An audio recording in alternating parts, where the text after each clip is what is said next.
we are caught between the bureaucracy and slow pace of FEMA and the crisis that we face as a state. Here's the challenge.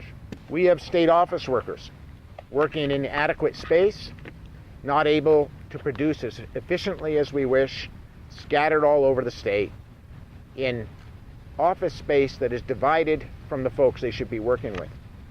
We have the town of Waterbury, who's struggling financially to get its businesses and its community back in shape after a very tough year. And most importantly, we have our critically ill mental health patients, our most vulnerable citizens, in circumstances of care that are not acceptable, that could crash down on us at any moment. As you know, because we had to move out of our state hospital for critical care in the middle of the night, it left us in situations where we're putting mentally ill patients in emergency rooms, in some cases in prison facilities, in circumstances that are not desirable for their care, for them, for their families, and for the caregivers that are giving them care. I have said before, it is remarkable that we have averted disaster so far, that there hasn't been loss of life. We should understand that we're in a crisis and almost anything could happen. So here's my conclusion. FEMA will continue to work with us. We will continue to beat on them. We will get what Vermont deserves. We'll continue to push the insurance companies for the best outcome we can for Waterbury.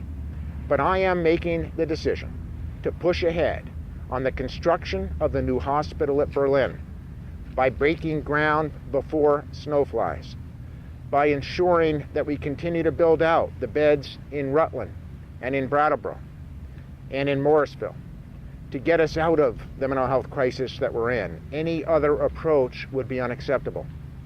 I am also pushing ahead with rebuilding the Waterbury complex exactly as the legislature proposed, by bringing us back to green, clean, efficient office space right here in Waterbury that will well serve Vermont's employees and Vermonters for the next 100 years.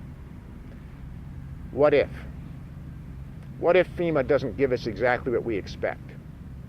What would we do then? My answer is simple.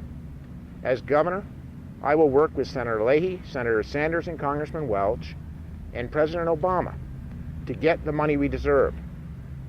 If we fall short, we will use the same ingenuity that got us as far as we have come since Irene hit us to get us the rest of the way. We must push ahead. I made a simple promise when Irene hit us, when it took Vermonters' lives, when it took Vermonters' buildings, when it took their homes, their belongings, and their businesses.